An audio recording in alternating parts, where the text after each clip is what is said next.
Olá, estudante, professor Leonan Rodrigues de História. Sejam todos muito bem-vindos à nossa aula. Bom, vamos trabalhar sobre um reino que às vezes é até esquecido, né, nos livros didáticos, ou às vezes nem é muito abordado, mas esse é um reino que fica também no continente africano, assim como o Egito, inclusive, tem muitas influências da civilização egípcia. Então nós vamos tratar da civilização Kush, que é uma civilização que ela tem aspectos, claro, próprios de organização, de religião, de sociedade, mas que por muito tempo essa civilização ela esteve aí, vamos assim chamar, dentro, né, da cultura egípcia, bebeu muito dessa cultura egípcia, até das suas formações. Inclusive, nós vamos encontrar no reino de Kush, você tem aí alguns artefatos e alguns edifícios muito parecidos, né, com a civilização egípcia. Mas vamos ver então, pegue papel e caneta, o que esse reino nos tem a nos ensinar.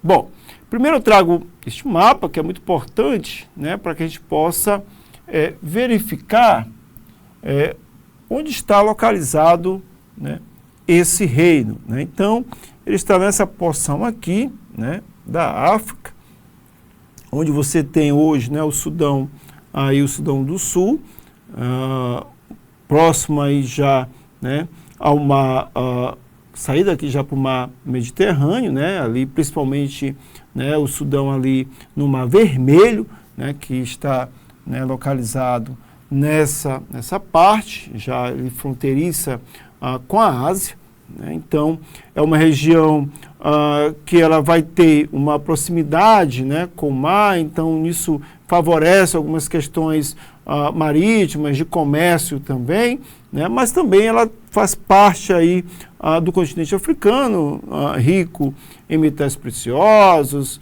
né, principalmente como o ouro, né, mas também, claro, de uma diversidade gigantesca, né? Então esse é o reino de Kush, né? Este é um mapa, né, que foi adaptado, que está dentro de um livro didático. A gente traz aqui para vocês visualizar onde está situado esse reino de Kush. Bom, mas o que esse reino, né, nos traz, né, de ensinamento? Então, desenvolveu-se ao sul do Egito, região do atual Sudão, e você tem pirâmides, as pirâmides de Meroe, né, que é importante registro da civilização cuxita e um patrimônio cultural da humanidade. Forte presença da cultura egípcia no reino de Kush. Como eu falei logo no início dessa aula, o Egito ele vai, de fato, influenciar em muito a cultura cuxita, a cultura de Kush, né, principalmente nos seus edifícios. Então você tem as pirâmides de Meroe, então elas estão lá como patrimônio, claro, da humanidade, mas como símbolo dessa civilização. Então, geralmente a gente trata muito somente das grandes civilizações, né? Esquece essas civilizações menores, mas você tem civilizações na Ásia, na Índia, você tem civilizações aqui também na América, né, que são aí conteúdos para umas outras aulas aí para frente. Mas aqui nesse caso, né, é uma civilização que ela bebe, claro, da cultura egípcia, né? Ela está ali muito próxima, ela tem uma influência muito grande, mas ela tem as suas próprias identidades. É muito importante perceber isso, tá? Então, e até traz para nós, né, algo muito importante, né? Geralmente a gente olha a Europa enquanto o centro, né, e acredita até que esse mundo antigo começou na Europa, mas você observa que não. Então ele tem o Egito, uma poderosa civilização, e também o reino de Kush, ou então a civilização Kush também, que está ali nesse mesmo cenário. E ambos estão e fazem parte do continente africano, tirando um pouco daquela ideia de que esse continente não tem nada, né, a não ser a questão das doenças e das guerras que hoje são a partir de vários, claro, movimentos que ocorreram nesse continente. Vamos ver um pouquinho mais aí sobre esse reino de Kush. Então, no século IX a.C., Kush surgiu como um reino independente, né, com capital em Napata. Já no século VII, no século VI a.C., os cushistas transferem essa capital de Napata para Meroe, que ficava mais ao sul, né? Então, eles iniciam, né, a partir desse período aí que nós estamos delimitando, né, o século IX a.C., você tem, então, um reino independente. Mas depende de quem, né? Principalmente, claro, e aí eu tenho falado isso desde o início, do Egito Antigo. Então, ele fazia parte ali das inspirações do Egito Antigo, então ele se torna independente. Então, é um reino agora, é uma civilização ali que encravada na África, no continente africano. Bom, e a economia? Então, o desenvolvimento da metalurgia, o ouro era o principal produto. É o que eu falei ainda há pouco para vocês, gente, no começo, né? Nós temos ali uma saída para o Mar, né, Vermelho, daquela parte mais ao norte, né, mas ele está encravado numa região, e a África como um todo, ela é uma região rica em ouro, em metais, né? E esse desenvolvimento da metalurgia é muito importante. E aí a gente observa que é uma civilização metalúrgica mesmo, uma civilização que vai pegar esse ouro e vai transformá-lo em utensílios, em adereços, em adornos, né? Então, uma civilização que trabalha muito bem com a retirada desse ouro, né, com essa questão da atividade aurífera, né, de retirar esse ouro de onde ele está depositado no solo e trabalhar com esse ouro. Então, é um desenvolvimento da metalurgia que vai fazer com que a principal atividade econômica seja, de fato, o ouro. A expansão da agricultura, né, destaque para o cultivo de algodão, que é a produção de tecidos. Pô, pessoal, essa é uma civilização, de fato, é um reino que não é qualquer reino. Ele tem, enquanto a mineração, a metalurgia, né, nesse fabrico, né, a partir do ouro, mas também na agricultura. Então, era favorável tanto na prospecção desse ouro, mas também na plantação de algodão. E não era simplesmente, né, o algodão, mas o tecido que esse algodão, então, gerava enquanto produto. E por isso faz com que esse reino ele tenha uma prosperidade no comércio. Então, o comércio era próspero com o Egito, né, a região ali do Mar Mediterrâneo, a Península Arábica também, em que ele transportava, né, que eles exportavam ouro, marfim, as peças de cerâmica, óleos, peles, madeira. Então, não era um reino pobre, era muito rico, né, para nós também tirarmos da nossa cabeça, às vezes, que na África só tem pobreza. Não, de fato, encontra-se numa situação de pobreza por conta de vários mecanismos que, ao longo da história, foram retirando seus recursos de lá e destruindo as suas organizações sociais e culturais e religiosas e produtivas também, né, que aí destrói a parte econômica. Mas, de fato, é um reino economicamente muito desenvolvido, né, economicamente muito próspero, porque ele não tinha somente um produto, né, não só produzia algo para um consumo interno dos seus habitantes, mas não, ele produzia cerâmica, óleos, o próprio marfim, o ouro, as peças, né, a madeira, e vendia também, não só para o Egito, mas toda aquela região do Mar Mediterrâneo, porque tinha como ele fazer escoamento dessa produção também, a partir aí de embarcações, mas chegava até na Península Arábica também, onde ele havia esse comércio. Então era um reino muito fecundo em relação à economia, mas tem mais coisa para a gente saber aqui sobre o reino de Cush. Era uma sociedade rigidamente dividida. Então, você tinha no topo da sociedade o rei e a família real, o sacerdote, os chefes militares, e você tinha as camadas intermediárias, que eram os camponeses, artesãos, pequenos funcionários e comerciantes, e a camada inferior, que eram de escravos. Tá? Como era economicamente um reino produtor, né, do ouro, mas do fabrico que é a partir do ouro, das peças, da madeira. Então, claro que você tem nas camadas intermediárias aqui camponeses que estariam na plantação, por exemplo, do algodão, e os artesãos, né, que estavam na produção ali desses produtos oriundos aí, por exemplo, o tecido do algodão, mas as outras peças, madeira, marfim, a partir, né, da caça de alguns animais, né, que nós sabemos muito bem, o elefante é um dos que rinocerontes também ali na África, que são ainda hoje, né, atacados por conta das suas presas, né, que é o marfim, mas também de funcionários e comerciantes. Então, era muito, tinha uma diversidade, dentro da economia, e essa diversidade ela se concretizava também na divisão social desse reino. Observando que no topo, né, dessa pirâmide social você tem o rei, a sua família, aí você tem o sacerdote e os chefes militares. Então você tem a política, aí você tem a religião e você tem o exército, né, que faziam parte desse topo dessa pirâmide da sociedade, que era rígida, não havia essa mobilidade. E na base da pirâmide, com certeza, numa concentração maior de pessoas, você tinha os escravos, né? Aí alguém pode até pensar, eu estou vendo na África, já tinha escravo. Bom, no Egito já tinha escravo, em todos os lugares você tinha escravos, que havia, claro, uma ideia e conotação diferentes, tá? Um pouquinho para frente, gente.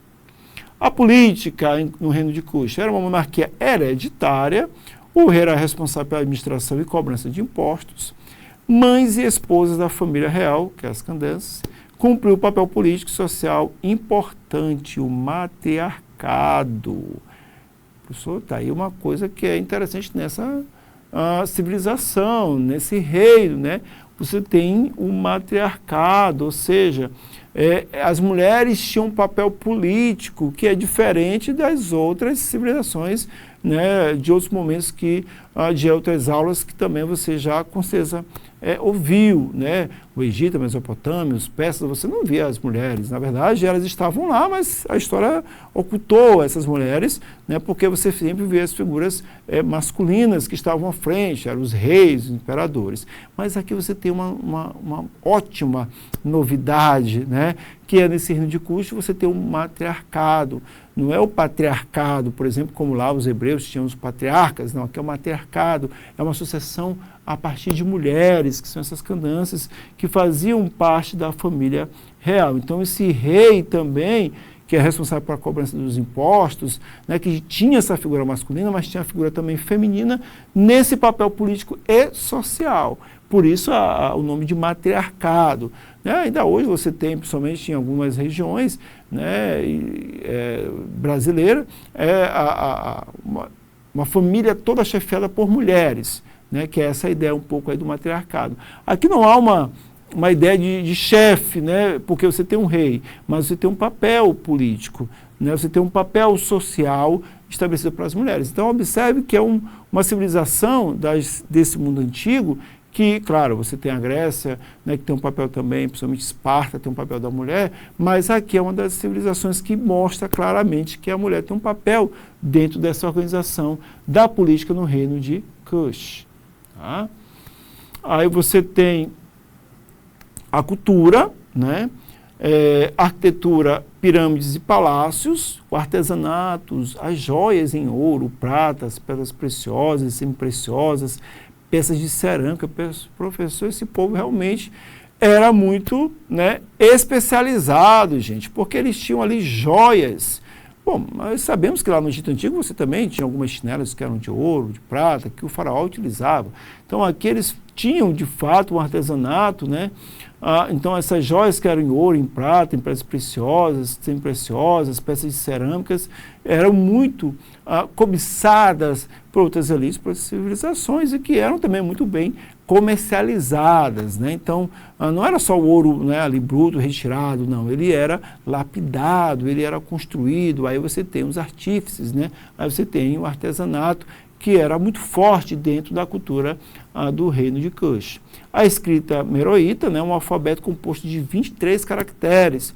Bom, professor, qual é a outra civilização mesmo que nós vamos encontrar um pouco parecido? É a civilização dos fenícios, que eram também um povo muito marítimo, no comércio muito marítimo, que tinham também 22, né, caracteres, né, que construíam o seu alfabeto, que é o que vai nos dar a dimensão do nosso alfabeto ocidental hoje. Mas a escrita meroíta, né, já tinha um composto de 23 caracteres.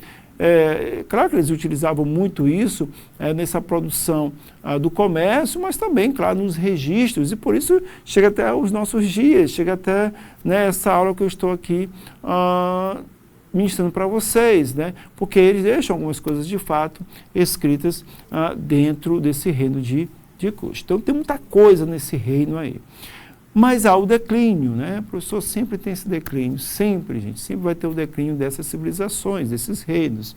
E o reino de Cush, né, ainda manteve uma atuação comercial pelos séculos seguintes, mas diante da permanente ameaça de vizinhos e seguidas invasões, ele foi finalmente conquistado pelo reino de Axum em 325 depois de Cristo. Então, assim, vejam que ele tem lá em 300 e alguma coisa antes de Cristo, ele vai sucumbir a esse outro reino em 325 depois de Cristo. Então, há um longo caminho, uma longa existência desse reino, diferentemente de outros que eram ali sempre dominados por outros povos e acabavam depois sendo dominados por outros. Então, é um bom tempo, uma atuação, né, que se segue por muitos séculos e chega, né, a ser, então, ali no reino de Axum em 325, na qual eles são dominados, né? E aí você tem o declínio desse reino, e aí você dá lugar a um outro reino, que é o reino de Axum. Mas observe, gente, que é um reino, né, muito próspero, é um reino que utilizou a riqueza que estava ao seu alcance, utilizou também, claro, aquilo em que eles tinham enquanto herança cultural do próprio Egito, né? E isso faz com que eles tenham dentro da sua cultura também as construções, né, de palácios, de pirâmides, de templos, naquilo que eles tinham então com os egípcios. Ok? Vamos então para o nosso exercício, verificar aí se a gente, né, de fato teve um conhecimento aí fixado na nossa mente sobre esse reino. Vamos lá. Durante os últimos séculos da história independente do Egito Antigo, o reino de Cush. Professor, mas aqui está escrito de outra forma, sim, gente. E aí um ponto para vocês, né? Ficar atento. A escrita, né, C-U-X-E, Cush, né? É uma escrita que já traz mais para o português, essa é uma escrita que está mais para o inglês, né? Mas ambas estão corretas, tá? Então você pode encontrar o reino de Cush, né, escrito dessa forma, nossa grafia, mas também com a que a gente apresentou nos slides anteriores. Então, localizado ao sul da região conhecida como Núbia, destacou-se por sua influência e riqueza. Né? Nós falamos muito aqui da riqueza, né? De tudo aquilo que eles produziram, né, a partir do ouro, da prata, das joias. Né? Qual das seguintes afirmações descreve corretamente uma característica importante do reino de Cush durante esse período? Então, nós vamos ver aqui já as alternativas, mas já observando, gente, que fala-se de uma característica importante sobre esse reino. Nós falamos aqui várias, da política, da religião, nós falamos da cultura, nós falamos da economia, né, da constituição desse reino, mas ele quer somente uma. A letra A. O reino de Cush era conhecido principalmente por sua produção agrícola e exportação de grãos para o Egito. Grãos, nós falamos em grãos aqui, nós não falamos em grãos, nós falamos em algodão. A principal atividade agrícola, né, o produto, era o algodão que trazia o produto depois, que era o tecido. Então, essa letra A já não fica muito legal para a nossa análise. A letra B. A capital de Cush, Napata, era um importante centro de comércio que intermediava transações entre Tebas no Egito e a África Central. Acho que em nenhum momento assim a gente observa essa centralidade, mas vamos para frente. Letra C. O reino de Cush foi totalmente isolado e não manteve relações comerciais com outras regiões durante esse período? Também não, gente, tá? A gente não tem, de fato, esse isolamento. Não, na verdade, não há esse isolamento. Nós vimos ali no mapa, né, que ele havia, claro, uma relação muito próxima ali ao mar Mediterrâneo, então vocês faziam um escoamento da produção deles. Letra D. Cush era predominantemente uma região desértica, sem recursos naturais significativos? Bom, também não, né? A gente não viu que não era, de fato, uma região, está ali perto, claro, mas não era uma região sem recursos naturais, tanto que eles plantavam algodão e também os recursos minerais, né? Bom, professor, essa letra B, não estou em dúvida, pode ser que ela tenha alguma coisa. Vamos deixar ela quieta aí para a gente ir para a coisa. Então, a resposta certa, gente, é a letra B. A capital de Cush, Napata, era um importante centro de comércio que intermediava transações entre Tebas e Egito e a África Central, tá? Olha só, gente, eu falei ainda há pouco, né, disse, olha, África Central, não sei se é isso. Porque para deixar a dúvida aí para vocês tentarem pensar. É muito importante, né, fazer a leitura de todas as alternativas, para não ficar depois, né, uma dúvida. Só que a gente foi eliminando a letra A, a gente foi eliminando a letra C, a letra D. Então, claro que a resposta é a letra C, né, já que a gente não falou dessa transações aí entre Tebas, Egito e a África Central, mas você configuradamente, geograficamente, você vê que eles estão na região mais central, beleza? Bom, essa aula termina por aqui, mas você tem acesso a outros materiais e você pode continuar os seus estudos. Nós deixamos um forte abraço e você aí continue seus estudos e os seus objetivos. Estuda aí. Até mais.